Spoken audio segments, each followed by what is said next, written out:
Dei Verbum, chapitre 3. L'inspiration de la Sainte Écriture et son interprétation. Paragraphe 11. Inspiration et vérité de la Sainte Écriture. La vérité divinement révélée que contiennent et présentent les livres de la Sainte Écriture y a été consignée sous l'inspiration de l'Esprit Saint.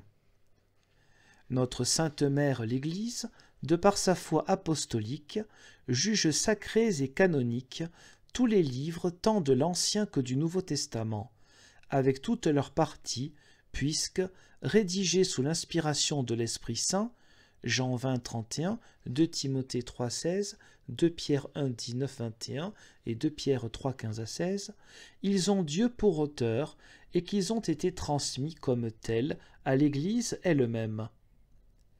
En vue de composer ces livres sacrés, Dieu a choisi des hommes auxquels il eut recours dans le plein usage de leurs facultés et de leurs moyens, pour que, lui-même agissant en eux et par eux, il misse par écrit, en vrais auteurs, tout ce qui était conforme à son désir, et cela seulement.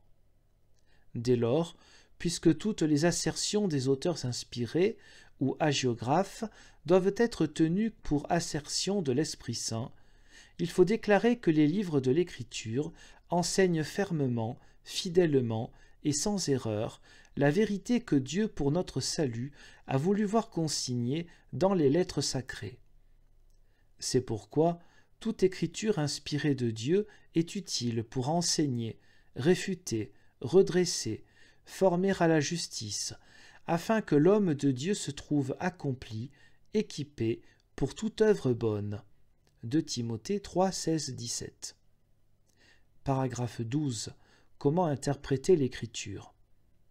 Cependant, puisque Dieu dans la Sainte Écriture a parlé par des hommes à la manière des hommes, il faut que l'interprète de la Sainte Écriture, pour voir clairement ce que Dieu lui-même a voulu nous communiquer, cherche avec attention ce que les hagiographes ont vraiment voulu dire et ce qu'il a plu à Dieu de faire passer par leurs paroles.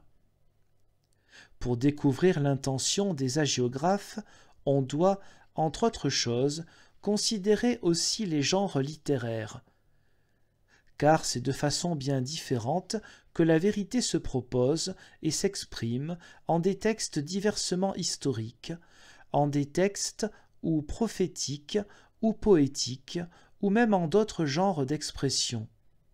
Il faut, en conséquence, que l'interprète cherche le sens que l'hagiographe, en des circonstances déterminées, dans les conditions de son temps et l'état de sa culture, employant les genres littéraires alors en usage, entendait exprimer et a de fait exprimé.